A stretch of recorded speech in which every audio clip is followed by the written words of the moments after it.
December 21, 1942. The Solomon Sea stretched out like an endless black mirror beneath Lieutenant Commander Thomas Oakley as he stood on the bridge of the USS Fletcher. The destroyer cut through the inky waters, the humid tropical air clinging to his skin like an unwelcome second uniform. Intelligence had reported Japanese destroyers would attempt a supply run to their forces on Guadalcanal tonight, what the sailors had come to call the Tokyo Express. What Oakley didn't know was that this night would mark the beginning of a technological revolution that would eventually help America win the Pacific War. Before we dive into this story, drop a quick hi in the comments and tell me where you're watching from. It really helps support the channel. This is the story of how a simple, seemingly insignificant innovation, initially dismissed as stupid and unnecessary, would transform naval warfare in the Pacific and contribute to the downfall of the Japanese Empire. It reveals how ingenuity from unexpected places can change the course of history. Ensign Robert Wilcox stood nervously in the cramped radio room of the USS Fletcher. At 23 years old, with thick glasses and a perpetually worried expression, he looked more like a university student than a naval officer, which until 6 months ago he had been, a physics major from MIT. Wilcox had been recruited directly into the Navy's technical program upon graduation. "Sir, I think we should reconsider implementing the TBS light signal," Wilcox said, clutching a folder of technical specifications to his chest. Chief radioman Walter Peterson, a 20-year Navy veteran with weathered skin and calloused hands, didn't bother looking up from his equipment. "We've been over this, kid. The brass doesn't want any visible signals. Light discipline is absolute during night operations. One flash could give away our position to the enemy," Peterson said, adjusting a dial with practiced precision. "But, sir, the risk is minimal with the narrow-beam infrared system. It's practically invisible beyond 50 yards, unless you're looking directly at it with special equipment, which the Japanese don't have," Wilcox persisted, "and the advantage of being able to silently coordinate maneuvers between ships without breaking radio silence." "Listen, college boy," Peterson cut him off, finally looking up with irritation etched across his face. "I've been in the Navy since you were in short pants. You think you're the first eager beaver with a bright idea. This war isn't going to be won with fancy gadgets. It's going to be won with guts, discipline, and following orders." Wilcox's shoulders slumped. "Yes, sir." The truth was, Peterson wasn't entirely wrong. The Navy had strict protocols for communication during combat operations, developed over decades of experience. Breaking radio silence was forbidden during night operations near enemy territory, as Japanese direction-finding equipment could triangulate a ship's position from its radio transmissions. Visual signaling with traditional light methods was equally dangerous at night. Instead, ships relied on prearranged formations and limited voice radio transmissions only in emergencies. But Wilcox had been working on something different. Inspired by some experimental infrared detection equipment being developed for land operations, he had adapted the technology for ship-to-ship communications. His system used a narrowly focused infrared light source, invisible to the naked eye, that could transmit Morse code between vessels at close range.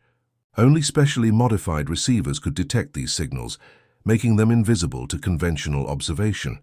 The problem wasn't the technology itself, which was sound if basic. The problem was tradition, bureaucracy, and the understandable reluctance to try unproven methods in the middle of a war where lives hung in the balance. 4 levels above the radio room, on the bridge of the Fletcher, Lieutenant Commander Oakley scanned the horizon with his binoculars. The destroyer led a formation of 3 American ships on patrol near New Georgia. Behind them followed the USS Radford and USS La Valette, maintaining strict formation in the moonless night. "Radar report, sir," called out the radar operator. "Multiple contacts bearing 045, range 18,000 yards, speed approximately 25 knots. Oakley lowered his binoculars. "Japanese destroyers. Right on schedule." He turned to his executive officer. "Battle stations." The general quarters alarm sounded throughout the ship. Men rushed to their stations, the well-drilled crew moving with purpose through the narrow passageways. Down in the radio room, Ensign Wilcox secured his equipment and prepared to head to his battle station. "Remember, Wilcox, not a word on the radio unless the captain orders it," Chief Peterson reminded him, "and keep your fancy lights turned off."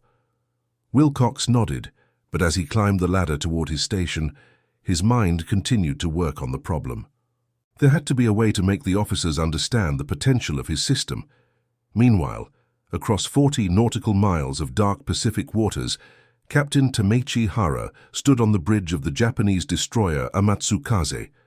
A decorated and experienced naval officer, Hara had earned the nickname Torpedo Ace for his skillful destroyer tactics earlier in the war. Tonight, he commanded a formation of 5 destroyers carrying crucial supplies to Japanese troops fighting on Guadalcanal. "All ships report ready, Captain," his executive officer, Lieutenant Kenji Yamamoto, reported. "Very good," Hara replied, studying the navigational chart spread before him. "Maintain current speed and course. We will approach the drop point from the northwest, deliver the supplies, and withdraw before dawn." Hara was a realist. The situation for Japan in the Solomon Islands campaign was deteriorating. American naval and air power was growing stronger each month, while Japan's resources stretched thinner. Yet he remained determined to carry out his mission efficiently and bring his men home safely. "Radio report from Imperial Headquarters, Captain," the communications officer announced. "Intelligence suggests American destroyers patrolling near our route." Hara nodded, unsurprised. The Americans had become increasingly effective at anticipating their supply runs. "Maintain radio silence from this point forward," he ordered. "We will proceed as planned but increase our alert status." The 5 Japanese destroyers continued through the night, their wakes cutting white slashes in the Black Sea. Unlike their American counterparts, who relied heavily on radar, the Japanese Navy excelled at night fighting using well-trained lookouts with exceptional night vision. This advantage had served them well in the early battles around Guadalcanal, allowing them to surprise American forces repeatedly. What Hara couldn't know was that this advantage was rapidly eroding as American radar technology and tactics improved. Tonight would further accelerate that shift. Back aboard the USS Fletcher, Lieutenant Commander Oakley studied the radar plot showing the approaching Japanese vessels. "They're heading directly for Guadalcanal," he observed. "Supply run just as intelligence predicted." He turned to the helmsman. "Come to course 070, increase to 28 knots. Signal Radford and La Valette to follow."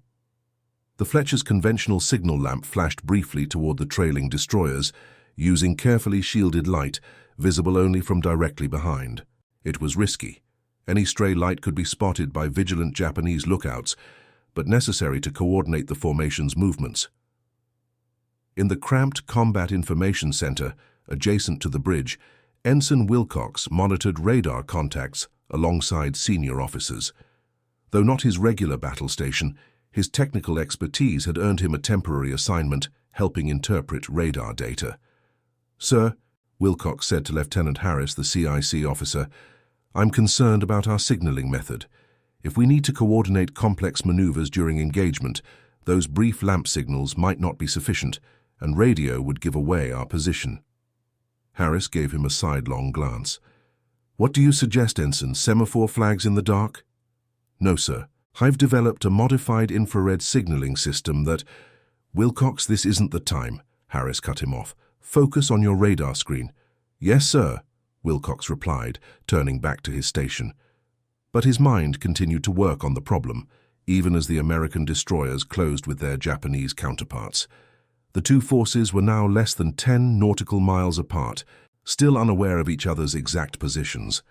The Americans had the advantage of radar detection, but in the complex dance of naval warfare, that advantage alone wasn't enough to ensure victory. The next 30 minutes would change the course of the Pacific War, though no one aboard either fleet could have predicted how. Captain Hara of the Amatsukaze suddenly stiffened as a lookout called out. "Contact! Silhouettes on the horizon bearing 270. Hara raised his binoculars, scanning the indicated direction. There, just barely visible against the night sky, he could make out the distinctive shapes of American destroyers. "All ships, combat speed," he ordered calmly. "Prepare torpedo tubes. We will engage and then continue to the drop point." The Japanese destroyers increased speed, their crews moving with practiced efficiency to battle stations. The Amatsukaze led the formation, with Hatsuyuki, Shikinami, Kawakaze, and Suzukaze falling into an attack pattern behind her. Aboard the Fletcher, the radar operator called out, "Targets changing course and speed, they've spotted us." Lieutenant Commander Oakley responded immediately. "Battle stations, prepare to engage. Signal the formation to execute Attack Plan Baker." The signal lamp flashed from the Fletcher toward the trailing American destroyers, but in the heat of the moment, the message was misinterpreted. The Radford began turning to starboard, while the Lavalette continued on the original course, breaking the carefully planned formation. "Damn it!" Oakley cursed as he saw the ships diverging. "Get them back in formation." The signalman tried again, but in the confusion and darkness, coordination was breaking down at the worst possible moment. In the CIC, Ensign Wilcox watched the situation deteriorating and made a decision. Without asking permission, he rushed from the compartment toward his quarters, where he had stored prototypes of his infrared signaling device. "Wilcox, where are you going?" Lieutenant Harris called after him. "To fix this, sir," Wilcox shouted over his shoulder as he disappeared down the passageway. On the bridge, Oakley was trying to salvage the situation. "Come to course 050. Prepare to fire torpedoes." The Fletcher turned to bring its torpedo tubes to bear on the approaching Japanese ships, but without coordinated action from the other American destroyers, they had lost the advantage of a synchronized attack. Captain Hara observed the American formation's disarray with satisfaction. "They're breaking formation. Target the lead destroyer with torpedoes. All guns prepare to fire." The Japanese destroyers launched their deadly torpedoes, the famous Long Lance, widely considered the best in the world at that time. Unlike American torpedoes, which were plagued with reliability issues early in the war, the Japanese Type 93 torpedoes were faster, had longer range, and carried a larger warhead. 16 torpedoes streaked through the water toward the American ships. While the Japanese destroyers opened fire with their main guns, the muzzle flashes briefly illuminating the night sea. Aboard the Fletcher, the torpedo officer called out, "Incoming torpedoes! Multiple tracks!" "Hard starboard," Oakley ordered. "Maximum speed." The destroyer heeled sharply as it turned, the engines straining as they pushed the ship to its limits. Behind them, the Radford and Lavalette also took evasive action, but their disorganized positioning made them vulnerable. Ensign Wilcox returned to the bridge, clutching two small devices. "Sir, I can get us back in coordination with the other ships."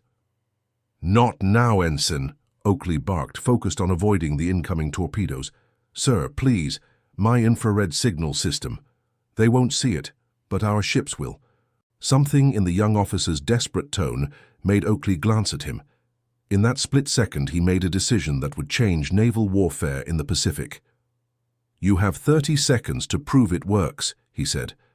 Wilcox rushed to the wing of the bridge and set up his device, a small infrared lamp connected to a battery pack with a simple Morse key attached.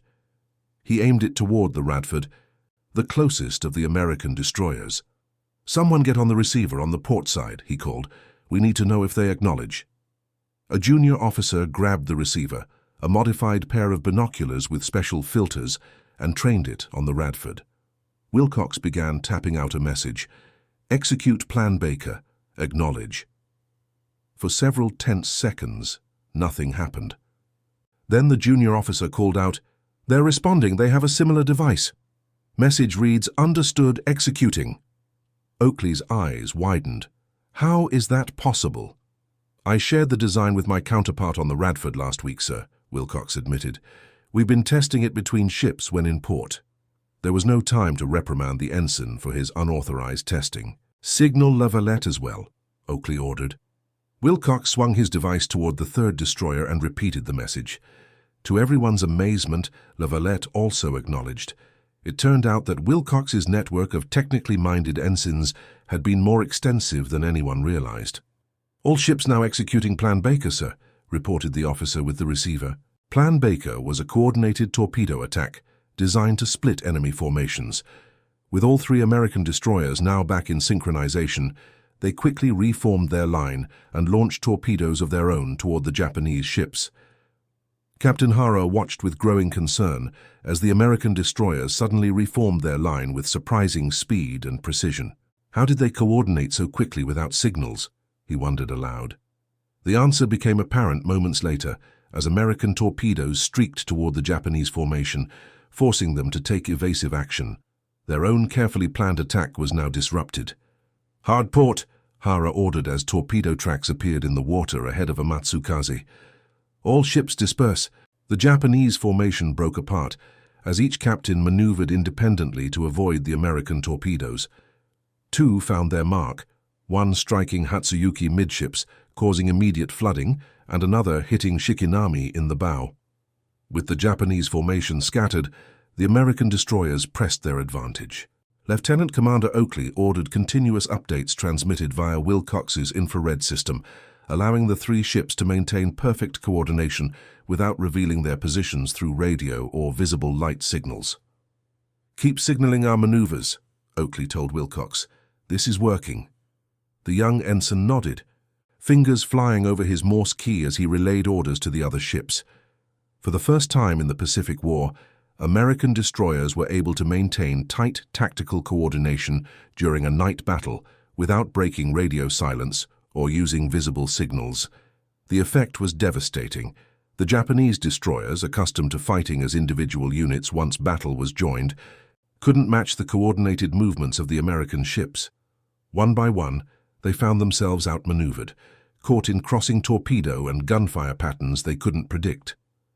By the end of the 2-hour engagement, 3 Japanese destroyers were sunk, including Hara's flagship Amatsukaze.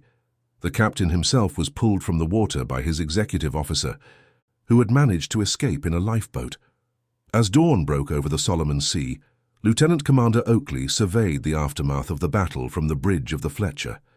They had lost none of their own ships, though Radford had suffered moderate damage from a shell hit. "Ensign Wilcox," Oakley said, turning to the exhausted young officer who still manned his improvised signaling device, "I believe you just changed naval warfare."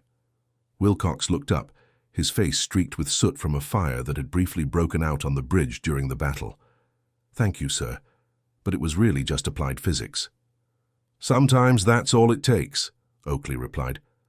"I'll be recommending immediate production and deployment of your system fleet-wide, and a commendation for you, regardless of the unauthorized testing." Word of the battle's success spread quickly through the Navy. Within days, Admiral William Halsey, commander of the South Pacific Force, requested a demonstration of the Wilcox device, as it had already become known.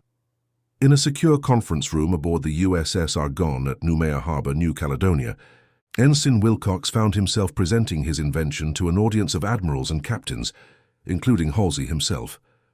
"It's remarkably simple, sir," Wilcox explained, showing the compact infrared lamp and receiver.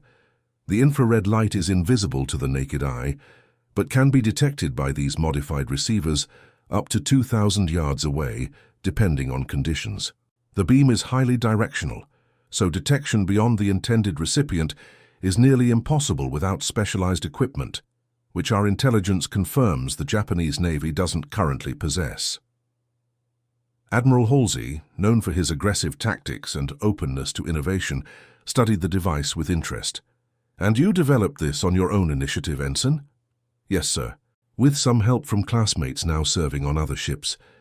We corresponded about the theoretical applications before being deployed, then shared prototypes once we realized we were assigned to the same destroyer division." Halsey exchanged glances with Captain Miles Browning, his chief of staff. "How quickly can we get these into production?" "The components are relatively common, sir," Wilcox replied. "The most specialized part is the infrared filter material, but we can adapt aircraft recognition light filters for the purpose. I estimate we could outfit every destroyer in the Pacific Fleet within 60 days, given priority." "You'll have it," Halsey said decisively. "Captain Browning, see to it that Ensign Wilcox gets whatever resources he needs."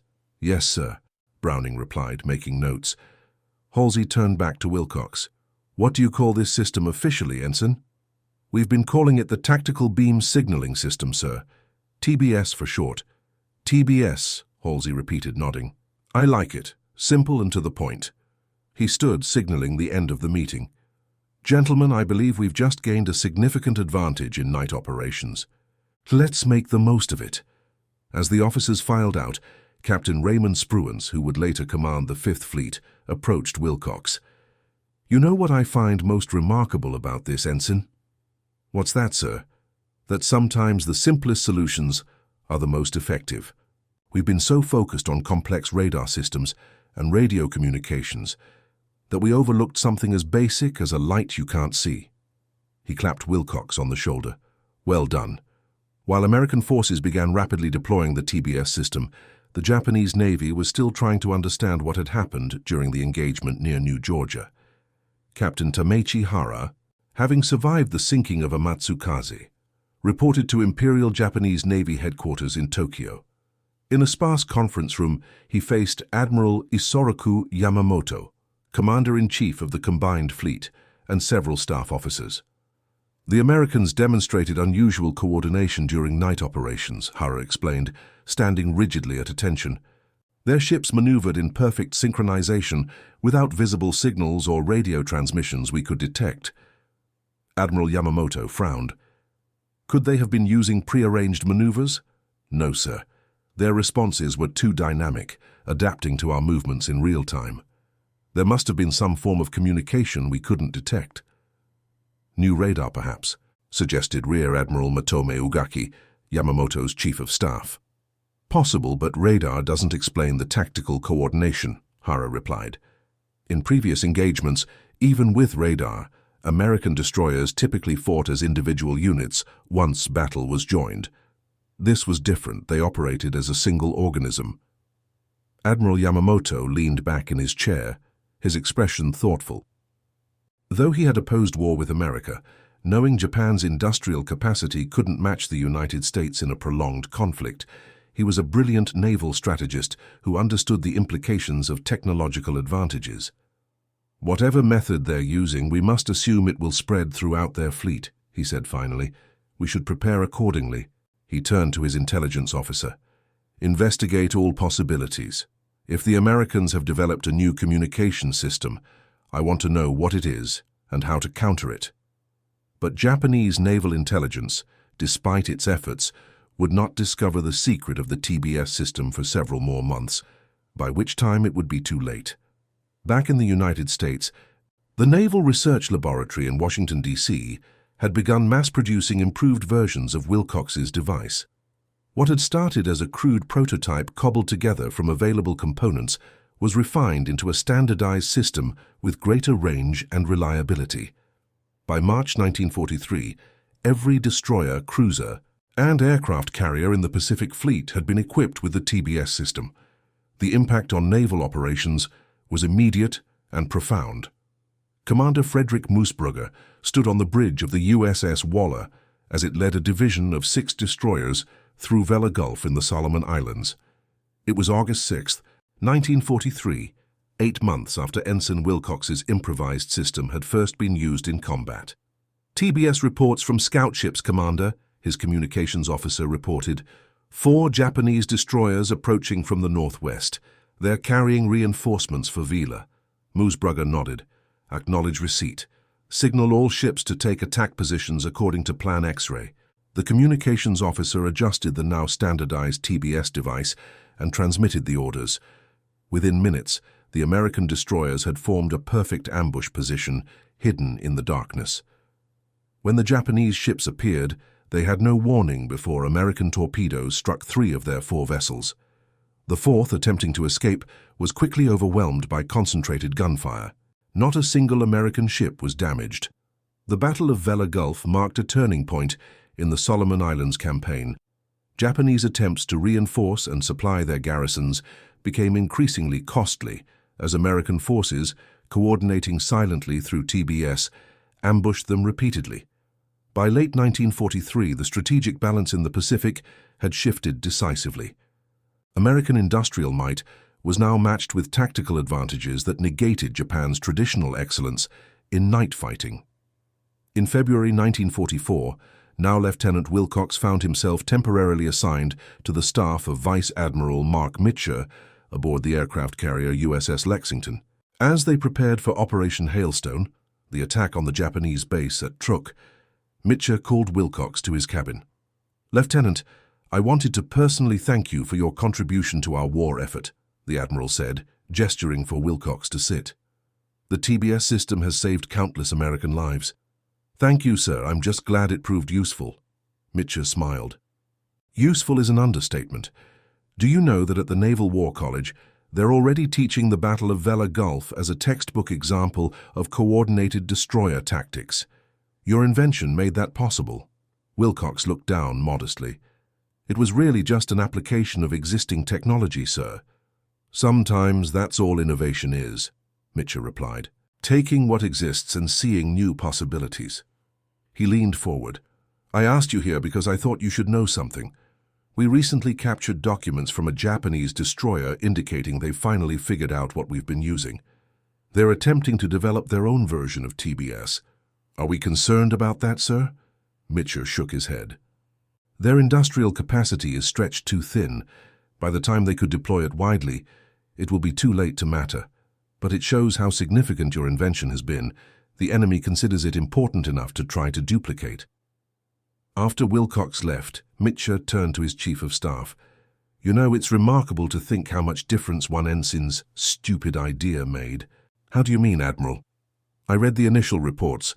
His superior officers dismissed the concept repeatedly. If he hadn't taken initiative during that first engagement, who knows how many more ships and men we might have lost before someone else developed a similar system. Mitchell looked out the porthole at the vast fleet assembled for the Truk operation. Sometimes the most effective weapons aren't the biggest or most complex. As the war progressed through 1944 and into 1945, the TBS system continued to evolve. Engineers added encryption capabilities and increased range. By the Battle of Leyte Gulf in October 1944, American ships could coordinate silently over distances up to 5 nautical miles. The system's impact extended beyond tactical advantages in individual engagements. It fundamentally changed how the U.S. Navy approached night operations, enabling complex coordinated actions that had previously been impossible without risking detection. This, in turn, accelerated the development of tactics that maximized American advantages in radar technology and firepower, while minimizing exposure to enemy strengths. In April 1945, as American forces prepared for the invasion of Okinawa, Captain Thomas Oakley, promoted since his command of the Fletcher, invited Lieutenant Commander Robert Wilcox to dinner aboard his new command, the cruiser USS Topeka. I heard you're being reassigned to the Massachusetts Institute of Technology, Robert, Oakley said as they sat in his wardroom. Teaching naval engineering to midshipmen. Wilcox nodded. Yes, sir. Apparently the Navy thinks I might be able to inspire the next generation of officers to think creatively about technical problems. They couldn't have chosen better, Oakley replied, raising his coffee cup in a toast. You know, I often think about that night near New Georgia. If you hadn't persisted with your stupid idea, I might not be sitting here today. I was just fortunate to have a commanding officer willing to take a chance, Wilcox said. Perhaps, but it took courage to speak up in the first place. Oakley set down his cup. The official history of the Pacific War will focus on the big battles, Midway, Guadalcanal, Leyte Gulf. But men like me know that sometimes it's the small innovations that truly turn the tide.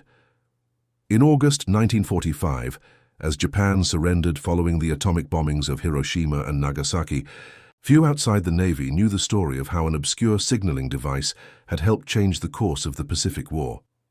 The TBS system remained classified for several years after the war ended, its contribution overshadowed by more dramatic technological developments like radar and the atomic bomb. But those who had fought the desperate naval battles of 1943 and 1944 knew better. They understood how the ability to coordinate silently at night had transformed American naval operations from reactive to proactive, allowing them to seize and maintain initiative against a skilled and determined enemy. In the naval operation rooms where the Pacific War was planned and directed, the TBS system became emblematic of American ingenuity, the ability to identify problems, develop solutions, and implement them rapidly across a vast theater of operations. When Robert Wilcox attended a reunion of Pacific Fleet veterans in San Diego in 1960, he was surprised to find himself something of a celebrity among the former naval officers. Men he had never met personally sought him out to shake his hand and tell him stories of how his system had saved their ships and crews in engagements throughout the Pacific. "The Japanese called us ghost ships toward the end," one former destroyer captain told him. "They couldn't understand how we always seemed to be exactly where they didn't want us to be, moving in perfect coordination without giving ourselves away." "That was because of you, Professor." Wilcox, by then the head of electrical engineering at MIT, accepted their thanks with characteristic modesty. But privately, he felt profound satisfaction knowing that his persistence, his refusal to accept that a good idea was stupid simply because it was unconventional, had made a difference in the largest naval conflict in human history. In 1971, nearly 3 decades after that pivotal night battle near New Georgia, the U.S. Naval Institute finally published an unclassified account of the development and impact of the tactical beam signaling system. The article included a photograph of the original prototype device preserved in the Naval History Museum, alongside a portrait of Robert Wilcox in his lieutenant commander's uniform.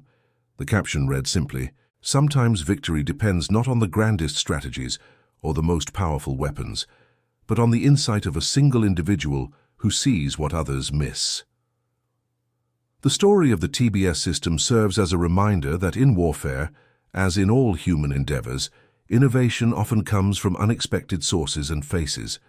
Resistance before acceptance. It reminds us that technological advantage isn't always about developing entirely new capabilities, but sometimes about applying existing technologies in novel ways to solve specific problems.